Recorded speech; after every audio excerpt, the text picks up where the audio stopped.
Kaya, konti lang. When you don't know the person talaga. Pero yung nakakilala ko po siya na sobrang bait po talaga nila. Doon ako na mas naging relax. Hindi kami nagkaroon ng eksena together. Maybe now, you can have one scene. Siguro here na. Really ka? Sample. Ano gusto niya eksena? Gusto ko yung, di malandi ka. Look. Sige. Di malandi. Tapos gusto namin, sampalin mo ng konti ah. Yung medyo totoo. Workshop yung po siya. feel. Baka Uy, magalit. an honor ha na masampal. Oo, ayaw pasampal. Ako na lang po, pwede po ba masampal niyo? Dapat sila ni Alona na lang yung mag-eksena. Ayun. Ano ba tayo? Masaya yan. Pero medyo... Ano ba tayo? Tao ba tayo? Nakidalaw ni Gray. O bagay. Bagay na bagay. Well, from Gray, gusto ko na malaman yung dynamics yung tatlo. Kasi syempre, first time mangyayari to under Star Cinema, di ba? And ang pabalik tambalan ng Chardon. Yes! Oo nga. Gaano nyo na-miss yung isa't isa? Ay, Kami, nagtatrabaho naman kami madalas. Oo, di ba? Pero nakakamiss gumawa ng pelikula together. Alam Kasi niyo, yan mga, ang- may tingin-tingin na yan. May something talaga. Ikaw talaga, Robby, ha? Hindi, promise. Promise? Si Ate Bianca, naiyak dahil sa mga... Ayan, Huwag mo tignan na ganyan. Kasi, Diba? ano yung pinaka-paborito mong parte ng mukha ni Miss Rose? Lahat naman ng parte sa mukha niya. Ito, nagagapuan ka ba kay Kuya Gab? Oo naman. Oo naman. Ako nasasagot din sa'yo. Kita mo, great minds think alike. grabe, no? Iba yung chemistry nila Pasensya na dalawa, kayo no? ha. Bagong gising lang ako. Oo. Pogi problem. Hashtag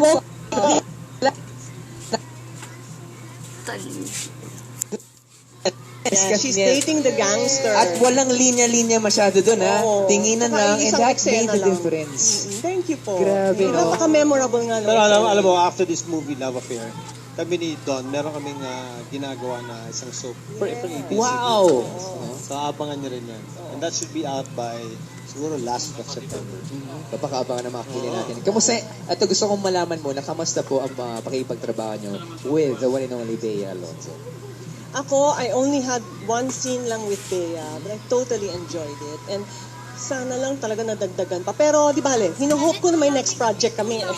Gusto ko pa rin makasama si Bea. Ang galing na. Sana Sarap katrabaho. Pero kayo, mas marami kayo eksena. Tapos na nga yung shoot namin, pero gusto ko pa rin siya makatrabaho. Wow! How is it working with Bea? I miss niyo ako.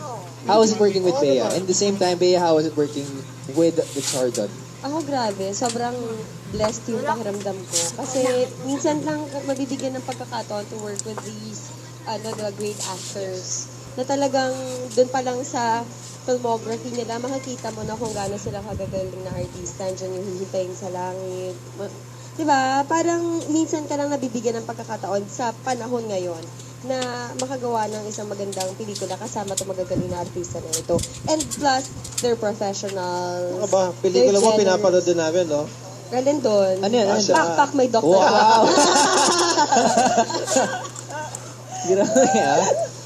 Well, you can see the great dynamics dito sa Asap Silaut coming from these great actors right here. Pero just briefly, can you tell us, ano ba ang dapat pakaabangan namin dito sa pelikula na to? Si Gray talaga nga abang. Ikaw ang magdadala talaga. Gray, may tanong ako, hindi ba umikat yung shoulders mo? Kasi parang ikaw ang nagdala ng hat eh. Ikaw ang nagkarga eh. Hindi naman. Wow! Confident! Wow, si Nico Del Rosario, pinapanood ka ngayon, ha? Parang naturuan ka na ni Kuya Goma. Oo, ha? Parang masyado ko napadikit. Lahat ng pelikula dinala niya. Oo. Nadala talaga. Pero ano ba dapat pakaabangan ng mga pamilya natin? Well, itong movie nga, it's a love story.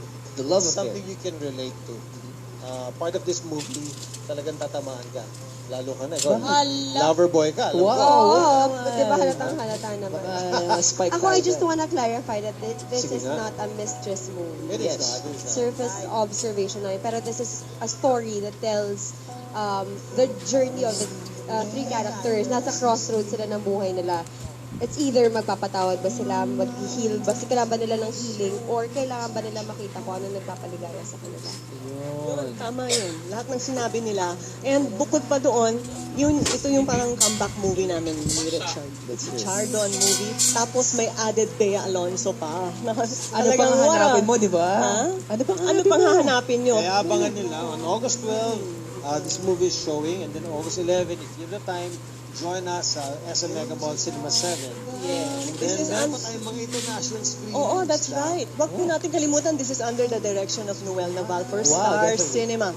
Yes. And Tsaka we mamaya, have, mamaya sa Fairview Terraces kami and sa Fisher Mall. Yes. Fisher Mall at 4, Mall Fairview show! Terraces at 6 p.m. that's right. Ay, maraming salamat. But before we let you go, I'm sure gustong marinig na mga kapamilya ang kasagutan nyo sa tanong na to. Kasi tulad na sabi ni Miss Bea Alonzo, ano nga ba ang nagpapasaya sa inyo? Alright, let's start with Grace. Ano nagpapasaya sa inyo? Toys. Anong klase Wow, yun? wow ah. Ilang taong ka na? 13. 13. Anong klase mga laruan yan? Lego.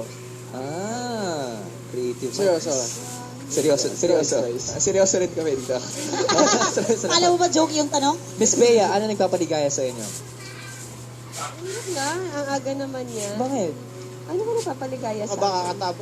papaligaya. Nagpapaligaya sa akin. Parang ngayon, maligaya ka na ngayon. Nagpapaligaya sa akin na... Nagpapaligaya... Pag napapaligaya ko yung mga tao, nagpapaligaya sa akin. Ah, tama. Sir Richard, maliban kay Miss Dawn, ano po ba or sino po ba ang nagpapaligaya sa inyo? Alam mo naman, makasama ko lang kayo, maligaya na ako. Wow! Pagkasama mo si Miss Don, maligaya ka. Lalo na kasama lang kita, Robby, ngayon, maligaya na ako. Yan ang mga kasagutan ng ng mga 40 years in the industry. Iba? Oh my God! 40 Hindi na. ka ni Robby, Kuya Go. Na talaga namang Aabot tumatak. ka rin dyan. Maraming salamat. Eh, Miss Dawn, ano po ba ang nagpapaligaya sa inyo? Siyempre, bukod sa mga anak ko, family ko, ang nagpapasaya talaga sa akin is being creative.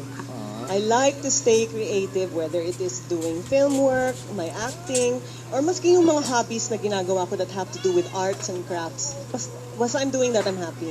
Well, that creativity will be translated in this movie that we call... The Love Affair. Yes, Love Affair. Maraming salamat. Palakpakan po natin ang cast of The Love Affair.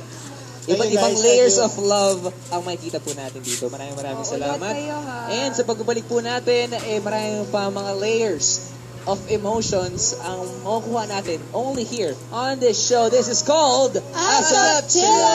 Thank you so much, guys. Thank you. Thank you, Robbie.